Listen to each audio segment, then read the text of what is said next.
Irmãos, boa noite, muito bom estar aqui com cada um de vocês para a nossa quinta mensagem da série A Igreja que Deus Procura. Nós começamos há um mês atrás uma série de mensagens baseada no capítulo 2 e 3 de Apocalipse, que tem como título A Igreja que Deus Procura. E por que a Igreja que Deus Procura? Porque nós aprendemos que nesse trecho da palavra de Deus, o Senhor, Ele enviou uma mensagem, o Senhor Jesus enviou uma mensagem por intermédio do apóstolo João, a 7 igrejas da Ásia Menor. Mas aquela mensagem, essas mensagens não foram endereçadas somente àquelas 7 igrejas, mas essas 7 igrejas nos remetem ou simbolizam a totalidade da igreja de Cristo, não só no primeiro século, mas até os dias de hoje. E nessas 7 cartas nós vemos o Senhor demonstrando o seu amor, o seu zelo, o seu cuidado para com a sua igreja, e tratando 3 grandes ameaças, que é o esfriamento, a perseguição e os falsos mestres, as heresias. E nós vimos até agora já 4 igrejas em que o Senhor, Ele advertiu, tratou, e hoje nós vamos aprender sobre a 5ª carta, a 5ª igreja, a 5ª cidade dessas 7 igrejas que nós vamos estudar ao longo desses quase 2 meses. E essa carta, essa 5ª carta, é para uma cidade chamada Sardes. Sardes essa carta ela tem algo específico que diferencia ela das outras cartas. A gente viu que na maioria das cartas até agora, o Senhor, ele segue uma lógica, como se ele fosse um orientador de um trabalho acadêmico. Ele faz um elogio daquilo que havia de bom na igreja, ele faz uma crítica, aí diante da crítica ele dá um conselho. Olha, você corrige, não sei quantos aqui já tiveram que apresentar uma tese de doutorado, uma dissertação no mestrado, enfim. E você vai lá, o seu orientador, ele vai fazer assim, ó, isso daqui está bom, mas isso aqui está errado. E ele te orienta como acertar aquilo que está ruim. E a gente vê que em muitas cartas dessas 7, em algumas dessas cartas, o Senhor, ele segue uma lógica que se assemelha um pouco a uma orientação de um trabalho acadêmico. Ele faz o elogio com o que está certo, a crítica, ele não para na crítica, mas ele dá esse conselho, ele faz o encorajamento para consertar e ele fala do prêmio. Assim como um trabalho acadêmico, você sabe, se você corrigir o que está errado, a nota vai ser boa. E o Senhor, ele segue esse padrão.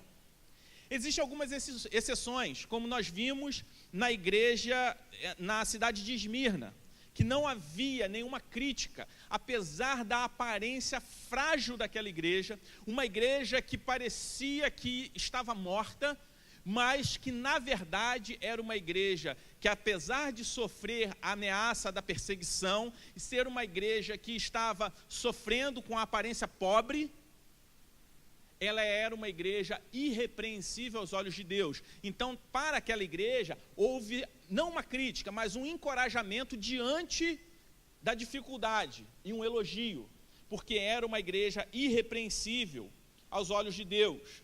E nessa semana, a gente vai ver uma carta que segue também uma exceção. Ela não segue exatamente a lógica da crítica, do elogio, da crítica, do conselho e do prêmio. Nós vemos que o Senhor, ele muda um pouco o padrão, e a gente vai entender um porquê. Antes, eu gostaria de falar um pouco, algumas características, como nós temos feito ao longo dessas 5 semanas, um pouco das características da cidade de Sardes. Porque a gente, aprendendo um pouco sobre a característica da cidade, a gente aprende um pouco, a gente entende um pouco da forma como o Senhor remete aquela mensagem. A gente entende um pouco o conselho, a crítica, ou até mesmo o elogio, porque nós vemos que ele sempre faz alguma ponte com algum aspecto cultural da cidade. E a cidade de Sardes era uma das cidades mais antigas da Ásia Menor. Portanto, quando aquela carta chegou àqueles irmãos, Aquela cidade já era uma cidade que possuía uma história, não era uma cidade jovem, recém-formada, mas era uma cidade que já possuía uma história. Era uma cidade que já tinha um certo legado. A cidade de Sardes também, algo interessante, que dessa cidade vem o mito do rei Midas. Aquele mito do rei que em tudo que toca vira ouro. Esse mito vem da cidade de Sardes. Então esse mito que até hoje nós conhecemos, do rei Midas, ele vem da cidade de Sardes. Outra característica interessante é que a primeira moeda cunhada com valor impresso vem de Sardes. Eles não inventaram exatamente a moeda, mas antes de escreverem ali, imprimirem ali o valor da moeda, o número 10, o valor, né, como nós temos hoje, a moedinha de R$1, de 5 centavos, de 50 centavos, 25, de ter o número escrito para você saber o quanto vale, as moedas eram o seguinte: a moeda de ouro, tinha a moeda de prata, de cobre, então uma quantidade, 30 moedas de prata, 30 moedas de ouro. O valor não era determinado por aquilo que estava impresso, mas ao material, ao tipo da moeda. Então em Sardes se criou essa ideia de imprimir um valor na moeda.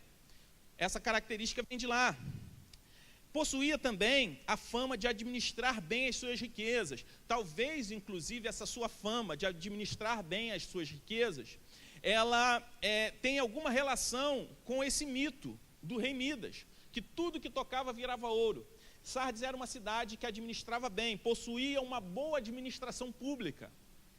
Era uma cidade onde os recursos públicos, os recursos financeiros eram bem aplicados. Em Sardes também havia uma grande fortaleza. Uma fortaleza que em seu tempo era considerada uma fortaleza imbatível. Então as pessoas de Sardes, além de possuir uma confiança enorme no seu sistema econômico, as pessoas de Sardes também tinham uma segurança enorme do ponto de vista da segurança pública. As pessoas tinham uma confiança enorme no seu sistema de segurança pública. Veja só, é aquilo que a gente deseja até para o nosso país, para a nossa cidade. Imagina só um lugar onde a administração pública, ela administra bem os recursos financeiros e cuida bem da segurança pública. Em época que havia muita guerra, que havia uma violência talvez um pouco diferente da violência que nós temos hoje, mas não era um tempo ausente de violência. Com a ausência de violência. Então nós vemos uma cidade que talvez muitos de nós gostaríamos de morar em um lugar com essas características. Um lugar onde a economia funciona bem, onde as pessoas responsáveis pela administração pública administram bem os recursos públicos e também cuidam da segurança da sua população. E Sardes também tinha uma característica religiosa, assim como todas as outras cidades que nós vimos até agora. E Sardes era um centro de adoração pagã. Lá havia o culto a César, imperador César, havia um culto a uma deusa pagã chamada Cibele e também a Artemis Diana, que era a mesma deusa pagã da cidade de Éfeso, como a gente falou algumas semanas atrás. E como na maioria dessas cidades, o culto, a cultura religiosa da cidade influenciava na dinâmica social da cidade. O que acontecia ali em Sardes? Como era um centro de adoração pagã, e um dos principais cultos ali era o culto a César, havia um livro onde todos os adoradores de César tinham o seu nome escritos nesse livro. Você se tornava um cidadão lá em Sardes, tirava o seu CPF, e o seu registro social se dava com o seu nome ser escrito no livro de César. Aí quando o seu nome estava escrito ali, você se tornava um cidadão de César. Então você tinha seus direitos civis garantidos. Então qualquer recurso que você precisasse, qualquer recurso social, comercial, era verificado se o seu nome estava no livro de César. E caso você se recusasse adorar a César, o seu nome era riscado do livro de César. Então, não adorar a César na cidade de Sardes significava ter o seu CPF cancelado. Significava que você perderia direitos sociais, se assim a gente pode dizer. Mas equivale a como se hoje você perdesse isso, como se você tivesse o seu CPF cancelado. Você não conseguisse fazer nada. Imagine você sem um CPF. Você não teria como abrir conta em banco, fazer viagens, enfim, uma série de coisas. Então, quem não adorasse a César tinha o seu nome riscado desse livro. Então, nós vemos que a religião e a política, o sistema político caminhavam juntos, de uma forma que praticamente forçava todo morador daquela cidade, da cidade de Sardes, a aderir à religião pagã de adoração a César. E nós vamos ler agora os 5 primeiros versículos do capítulo 3, para entender qual é o conselho, qual é a advertência que o Senhor ele traz àquela igreja naquela cidade. Porque apesar dessa cultura pagã existente na cidade, o evangelho chegou lá e uma igreja foi plantada. E o Senhor ele demonstra cuidado, ele demonstra zelo para com seu povo, trazendo essa mensagem. Vamos ler? A palavra de Deus diz assim: ao anjo da igreja em Sardes escreva: estas são as palavras daquele que tem os 7 Espíritos de Deus e as 7 estrelas. Conheço as suas obras. Você tem fama de estar vivo, mas está morto. Esteja atento, fortaleça o que resta e o que estava para morrer, pois não achei as suas obras perfeitas aos meus olhos, aos olhos do meu Deus, desculpe. Lembre-se, portanto, do que você recebeu e ouviu, obedeça e arrependa-se. Mas se você não estiver atento, virei como um ladrão, e você não saberá a que hora virei contra você. No entanto, você tem em Sardes uns poucos que não contaminaram as suas vestes.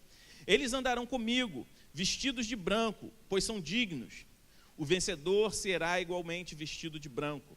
Jamais apagarei o seu nome do livro da vida, mas o reconhecerei diante do meu Pai e dos seus anjos. Aquele que tem ouvidos, ouça o que o Espírito diz às igrejas. Essa é a palavra de Deus para nós nessa noite, amém? Nós vemos aqui a mensagem do Senhor para uma igreja doente, ou melhor, uma igreja que estava à beira da morte. E para uma igreja que está à beira da morte, o Senhor ele manda a sua mensagem, porque a igreja que o Senhor espera é uma igreja viva. A igreja em Sardes era uma igreja que estava à beira da morte. E se você reparar bem, como a gente falou no início, essa carta ela foge um pouco à regra, porque as outras que haviam críticas e elogios, elas começam pelo elogio, para depois trazer a crítica.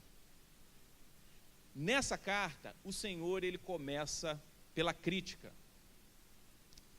Aí quando a gente olha, mas o que isso tem a ver? Por que o Senhor ele muda? Deve ser porque não existe exatamente uma regra.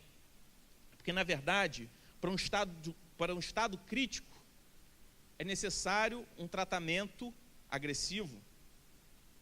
O Senhor ele começa pela acusação que havia contra aquela igreja. É como se alguém chega acidentado no hospital. Ele está com hemorragia, está quase morrendo, e está, sei lá, com o dedinho do pé quebrado. Não tem lógica o médico querer recuperar o dedinho do pé antes de tentar manter aquela pessoa viva. Para um estado mais crítico, um tratamento mais agressivo, um tratamento mais emergencial. O que o Senhor está falando é que aquela igreja estava à beira da morte. Então, a mensagem ela começa logo pela crítica. E o Senhor ele já começa se apresentando. E ele demonstra na sua apresentação a sua autoridade. Porque ele fala, no versículo 1 o seguinte: ao anjo da igreja em Sardes escreva: Estas são as palavras daquele que tem os 7 Espíritos de Deus. Aí você pode pensar assim, 7 Espíritos de Deus? Deus tem 7 Espíritos? Como que é isso? O que nós temos aprendido ao longo dessas semanas? Nós temos aprendido que o número 7, no contexto bíblico, ele simboliza a totalidade, a perfeição, a plenitude. Deus não tem 7 espíritos, Ele é o Espírito de Deus, Ele é o Espírito Santo. Nós, crentes, aqueles que recebemos de Deus a sua graça, recebemos o seu Espírito. Mas quem tem o Espírito Santo de Deus em sua plenitude, em sua totalidade? O nosso Senhor.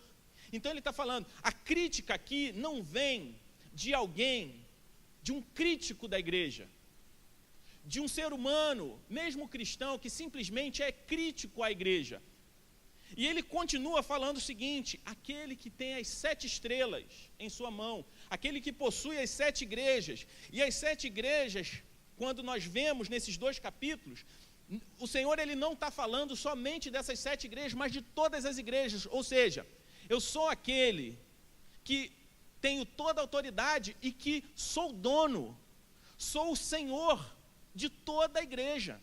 Então ele possui os 7 espíritos e possui as 7 estrelas, as 7 igrejas, ou seja, ele possui na sua plenitude, ele é o Espírito de Deus, que se fez carne e andou entre nós, e que é o dono, o Senhor, o cabeça da igreja. Então, me escutem, por que vocês estão à beira da morte? Era o próprio Deus falando com aquela igreja. Aquela mensagem, aquela crítica não vinha de um crítico da igreja, mas do dono da igreja. Jesus possuía aquelas 7 igrejas. Por isso, ele fez aquelas revelações a João, para que houvesse mudanças em questões essenciais, em cada uma daquelas congregações. A crítica dessa carta não vem de pessoas que, a despeito de mais de 2000 anos de história, querem criticar ou se dizem detentores da verdade em relação à igreja. Foi interessante que, alguns meses atrás, poucos meses atrás, conversando com um colega pastor, ele disse que recebeu uma pessoa em sua igreja.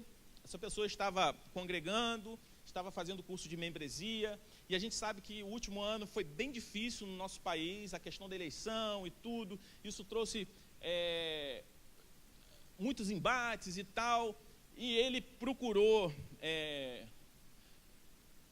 fazer com que essas diferenças não afetassem a comunhão da igreja, e ele falou que lá, em vista de outros lugares, não foi algo que trouxe grandes prejuízos à comunhão, mas logo após a eleição, essa pessoa chega para ele e fala assim: pastor, eu decidi não congregar mais em nenhuma igreja, eu vou ser crente em casa, junto com minha família só, porque eu não fiquei satisfeita com a postura da igreja diante dessas eleições. Ou seja, essa pessoa, por conta disso, e detalhe, ela generalizou ou colocou isso como uma importância maior, e decidiu não mais congregar, e falou que não iria fazer parte da igreja. Como que ela falou assim: na minha visão, essa postura foi uma postura anticristã. Aí ela falou assim, ele falou, mas minha irmã, aqui na igreja a gente procurou tratar de forma bíblica e não aderir a polêmicas diante de todo esse cenário. Aí não estou falando especificamente dessa congregação não, ela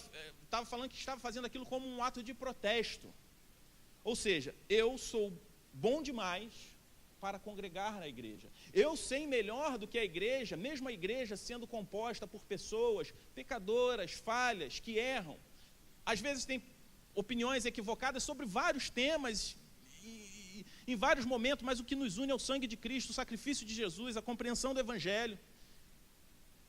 Mas de alguém que se julgava melhor, ou saber melhor como a igreja deveria se portar, e algo, uma divergência em comparação ao Evangelho, que é periférica, que ela divergia na cabeça dela, da maioria dos cristãos, lhe dava o direito de fazer uma crítica tão dura à igreja. Às vezes nós vemos isso. Pessoas que não têm compromisso nenhum com o Evangelho, nem com o Senhor Jesus Cristo, que gostam de tecer críticas à igreja e dizer para a igreja como ela deve ser. Mas essa crítica à igreja em Sardes não vinha de alguém assim, mas do próprio Senhor Jesus, do dono da igreja. Nós vemos até mesmo que o Senhor, ele fala, por exemplo, na igreja de Éfeso, que eles precisavam valorizar o zelo que eles tinham pela palavra de Deus, pela doutrina, para que o amor que vem primeiro voltasse a ser uma realidade na vida deles, que eles valorizassem a tradição, não simplesmente o tradicionalismo, né? Não uma fé morta, mas a fé viva.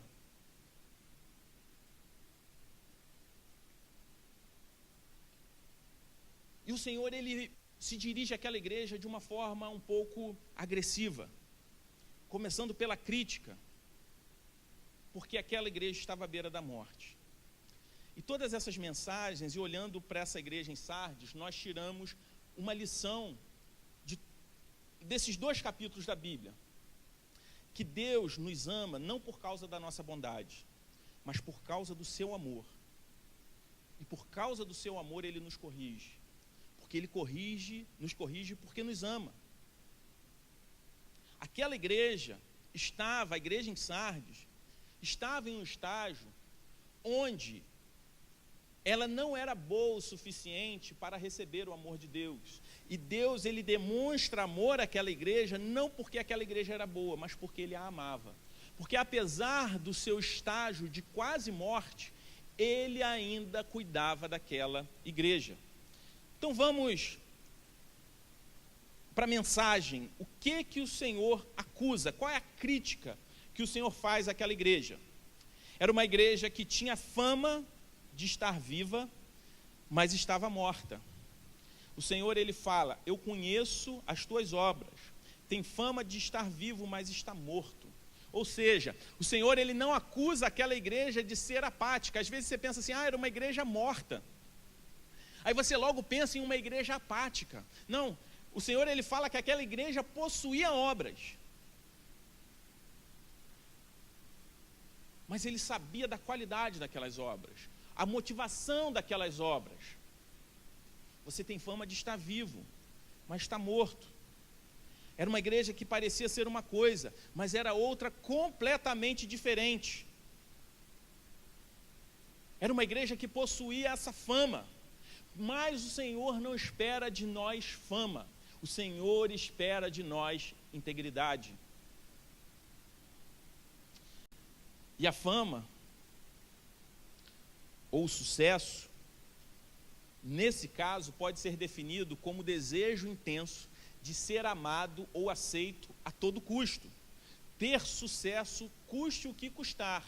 Ser famoso a todo custo. Enquanto integridade é o desejo intenso de fazer o certo, não importando se vai ser amado ou receber aprovação ou não.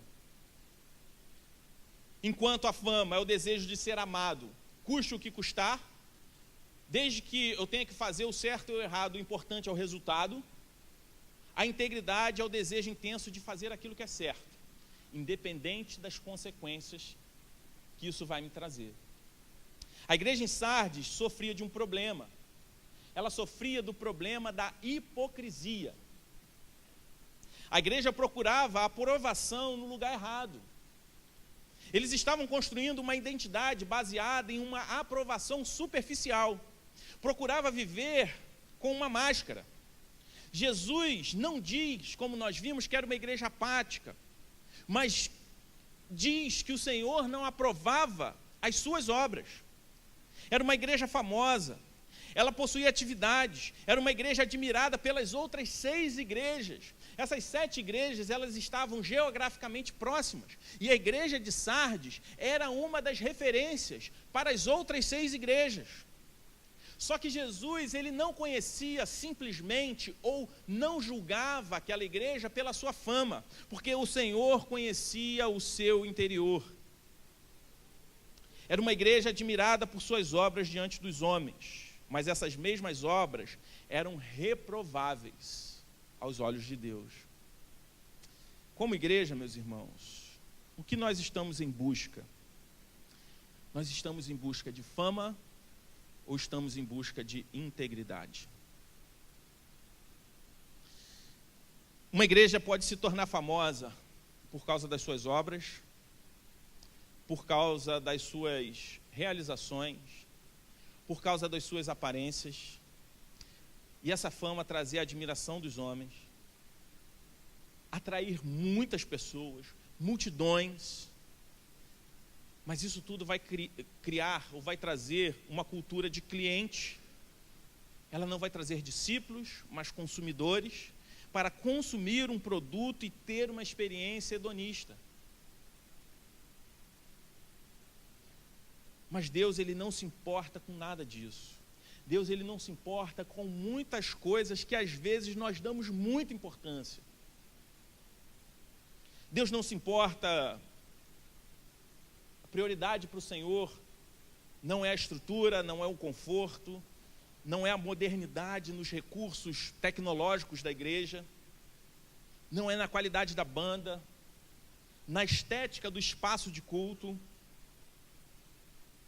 O Senhor avalia a motivação para isso tudo. Eu não estou falando que se dispor, usar dos melhores recursos tecnológicos para multimídia, para o som, ter músicos talentosos de qualidade, ter uma estrutura confortável, ter uma estrutura que proporcione conforto, que proporcione segurança para os seus membros. Eu não estou dizendo que tudo isso é errado. O que eu estou falando é que o que o Senhor importa de fato é a intenção, é o interior da igreja e o porquê nós temos isso tudo. Se o alvo principal é a glória de Deus, se estamos conquistando tudo isso com integridade, ou estamos buscando fama, custe o que custar.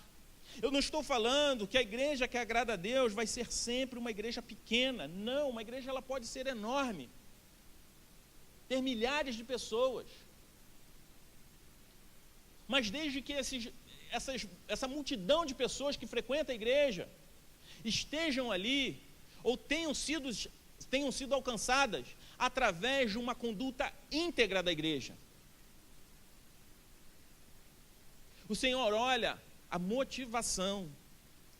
Tenho, nos últimos anos, trabalhado junto com o pastor Jay Bauman, na Atos 29, no Restore Brasil, com muitos plantadores de igreja, muitas pessoas que buscam a glória de Deus, plantando igrejas em lugares difíceis, às vezes difícil por estar num contexto socioeconômico desfavorável, às vezes difícil por estar num contexto socioeconômico muito próspero, e as pessoas serem muito materialistas, muito céticas.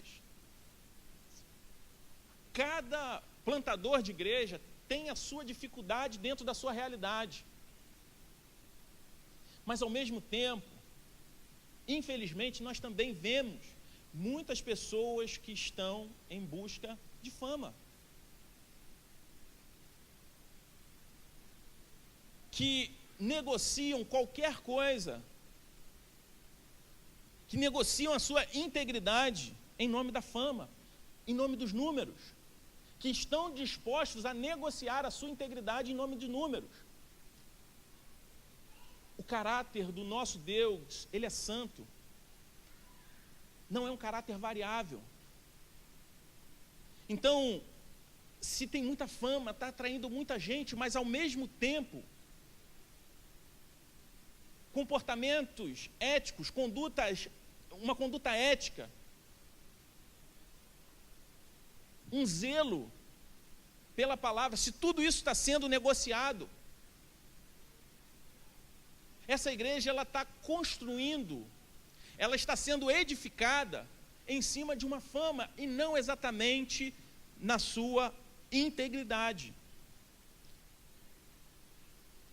E às vezes as pessoas plantam igrejas buscando a aprovação dessa sociedade de consumo que nós vivemos. Plantam igrejas para satisfazer os desejos da sociedade, para alcançar um público, e não para levar o evangelho aos perdidos. O Senhor não tolera a falta de integridade em nome da fama. Para o Senhor, a fidelidade é mais importante do que o resultado. O resultado pode trazer fama, mas a integridade agrada o Senhor. E o Senhor, Ele fala: eu conheço as tuas obras, você tem fama de estar viva, mas está morta. As pessoas te conhecem de um jeito, mas eu sei exatamente quem vocês são. E Ele dá um conselho: arrependa-se e não negocie a sua idoneidade. Fique atento e fortaleça-se no Senhor. Mude o foco a quem vocês querem agradar. Olhe para dentro da igreja. A solução para essa igreja não está lá fora, mas está aí dentro, em alguns poucos fiéis que ainda restam.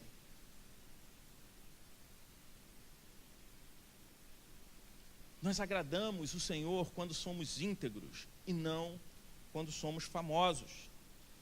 E o Senhor, Ele então junta o conselho ao elogio, fazendo essa referência a alguns irmãos daquela igreja.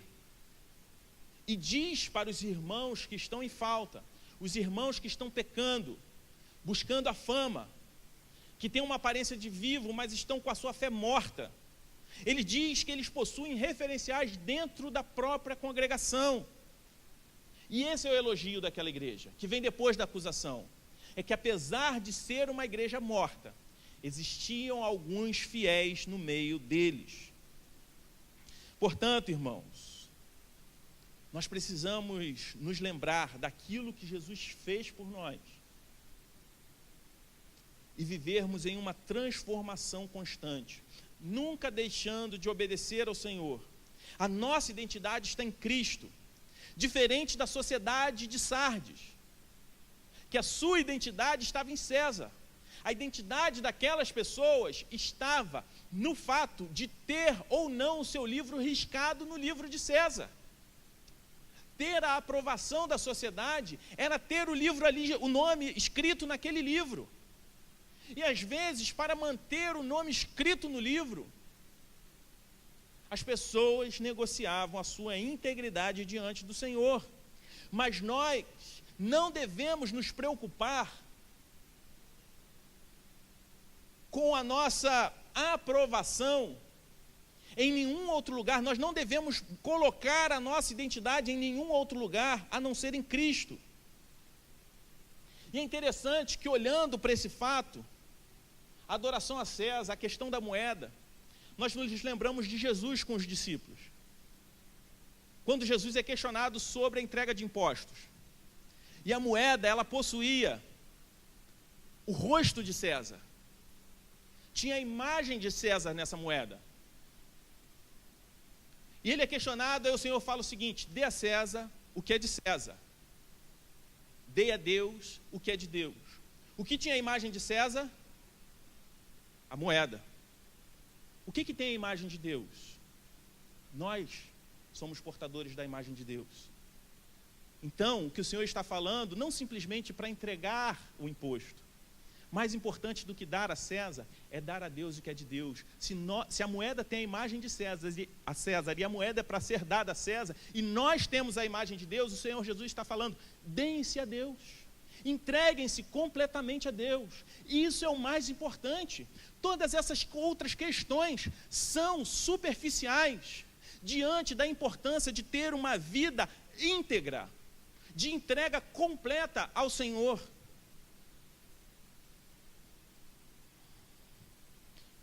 Os adoradores de César o adoravam para não ter o seu nome riscado do livro. Nós servimos a um Deus tão poderoso um Deus tão bondoso, tão amoroso, que nós adoramos a Cristo, porque sabemos que nunca seremos riscados do seu livro.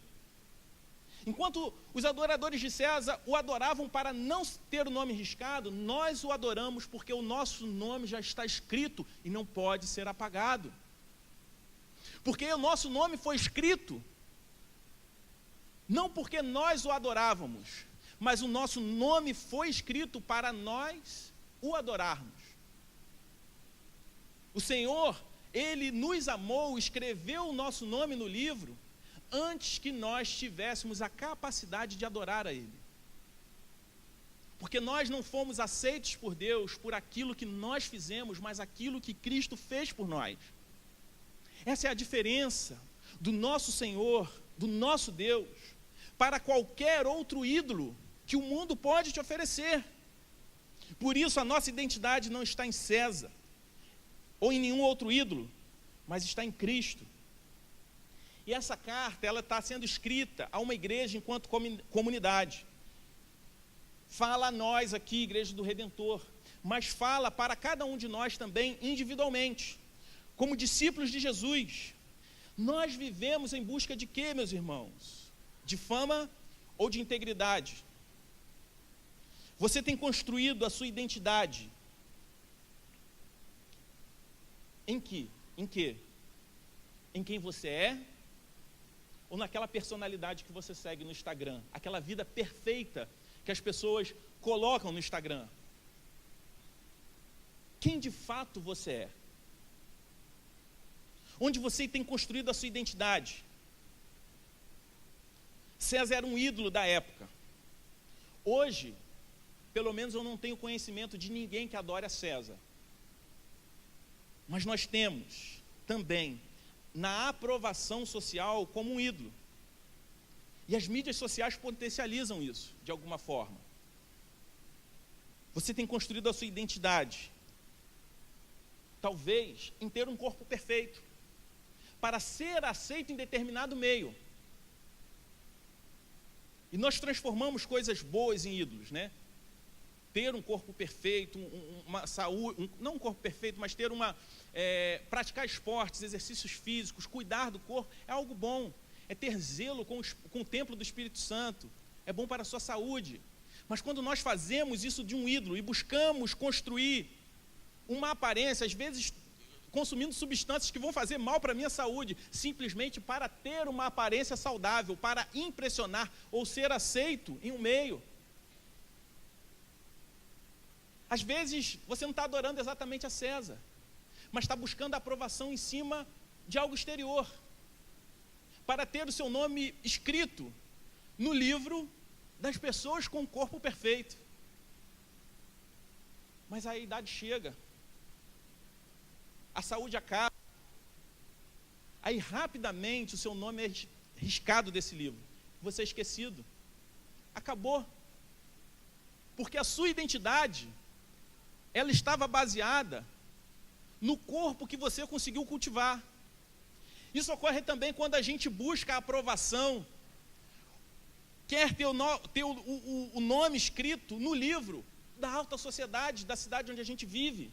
E para eu ser aceito, para eu não ter o nome riscado desse livro, eu preciso ter determinado carro, eu preciso ter determinado smartphone, eu preciso frequentar determinados restaurantes, conhecer determinadas pessoas, colocar meu filho para estudar em determinada escola para ele fazer networking com os filhos dos poderosos da minha cidade. Só que aí vem a crise, acaba o dinheiro, aí o meu nome também é riscado desse livro. Facilmente eu sou esquecido. E a minha identidade, eu busquei aprovação, construí a minha identidade o tempo todo nessas questões periféricas. E às vezes a gente vê isso, às vezes em filmes, em programas, aquela família tradicional, cheia da grana que faliu, deve todo mundo, não tem dinheiro para nada, mas não vende a casa, fica ali naquele palácio que não tem nem como manter, procura manter a postura, a aparência, mas enquanto na verdade está devendo todo mundo. O banco está quase pegando a casa, o carro, tudo, Tem fama de ser rico, mas está pobre. Assim como os moradores de Sardes precisavam adorar a César para ter a sua identidade, fazemos da aprovação social um ídolo, e nós não suportamos a ideia de ter o nosso nome riscado desse livro. Mas o que nós esquecemos é que o livro que importa é o livro eterno, que o nosso nome nesse livro nunca vai ser riscado. Todas as outras identidades, elas são passageiras. Todas as outras identidades que nós buscamos construir ao longo da nossa história aqui, elas são passageiras. Às vezes você busca construir a sua identidade no seu trabalho, na sua posição. Você quer ser reconhecido na sua empresa como o melhor. Mas, meu amigo, se você morrer, em uma semana eles vão arrumar alguém tão bom quanto você, ou até melhor para o seu lugar. Ou se você deixar de ser interessante para a empresa, eles vão te demitir. E o seu nome vai ser riscado. E nós colocamos energia demais, ou concentramos toda a nossa esperança em construir a nossa identidade nessas coisas. Enquanto nós esquecemos que a nossa identidade em Cristo nos garante um nome no livro da vida e que jamais será arriscado pelo nosso Senhor. E esse é o conselho do Senhor para nós hoje. Sejamos fiéis, nos lembremos daquilo que Jesus fez por nós, para que a gente possa viver em constante transformação através de uma vida de obediência a Deus. E o prêmio é que teremos essa nossa identidade em Cristo, que é o único que nunca falha, cujas promessas não são passageiras, mas são eternas. E Ele prometeu que o nosso nome estaria nesse livro e que jamais seria riscado. E essa noite é uma noite de nos lembrarmos o que Jesus fez por nós, de nos remetermos àquilo que o Senhor fez por nós, porque quando nós nos lembramos disso, nós vivemos em constante transformação e buscando não simplesmente a aprovação de coisas passageiras, mas depositando, colocando a nossa identidade em Cristo, que é aquele que nunca falha. E a palavra de Deus lá em 1 Coríntios 11, ela vai nos dar a instrução para esse momento que nós teremos agora. A palavra de Deus, ela diz assim, 1 Coríntios 11, a partir do versículo 23, pois recebi do Senhor o que também lhes entreguei, que o Senhor Jesus, na noite em que foi traído, tomou o pão, e tendo dado graças, partiu e disse, isto é o meu corpo que é dado em favor de vocês, façam isso em memória de mim. Da mesma forma, depois da ceia, ele tomou o cálice e disse, este cálice é a nova aliança no meu sangue, façam isso sempre que o beberem em memória de mim. Porque sempre que comerem deste pão e beberem desse cálice, vocês anunciam a morte do Senhor até que Ele venha. Portanto, todo aquele que comer o pão ou beber o cálice do Senhor indignamente, será culpado de pecar contra o corpo e o sangue do Senhor. Examine-se cada um a si mesmo, e então coma do pão e beba do cálice. Pois quem come e bebe sem discernir o corpo do Senhor, come e bebe para a sua própria condenação. Nesse momento eu gostaria de orar com vocês. O Senhor, Ele fala que Ele nos orienta a comer do pão, a beber do cálice, mas Ele pede que a gente examine cada um faça um exame sobre si. Eu gostaria que nesse momento você fechasse seus olhos e você confessasse, colocasse diante de Deus os seus pecados. Falasse para Ele especificamente aquilo que você tem feito que não tem agradado a Ele. Talvez muitas coisas que você tem feito buscando a aprovação de homens, buscando construir uma identidade em coisas que no fim das contas não tem importância nenhuma. E para buscar a aprovação dos homens você tem desagradado a Deus. Para buscar a fama dos homens você tem abandonado a sua integridade. Você tem buscado a fama. E tem deixado de ser uma igreja viva, alguém que tem a fé viva. Porque negociou a a sua obediência ao Senhor, em nome de uma aprovação. Então ore ao Senhor nesse momento, confesse a Ele o seu pecado. Se você está nos visitando nessa noite e você é membro de alguma outra igreja evangélica, você que já foi batizado, você que já professou publicamente a sua fé, você está convidado a participar desse momento conosco também. Nós vamos orar, logo após essa oração, o Ministério de Louvor vai ministrar um cântico. Enquanto eles estão tocando, você vai vir à frente, você vai pegar do pão, molhar no cálice, e nós vamos celebrar nessa noite o sacrifício de Jesus por cada um de nós. E vamos nos lembrar daquilo que Ele fez, para que a gente possa viver em constante transformação. Pai querido, nós colocamos diante do Senhor o nosso coração e te pedimos, Senhor, aceita, Senhor Deus, cada confissão, recebe, Senhor Deus, cada confissão e cada pedido de perdão.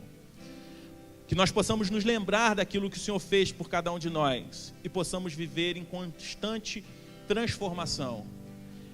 E que cada um aqui venha buscar uma vida de integridade que agrada ao Senhor. No nome de Jesus. Amém.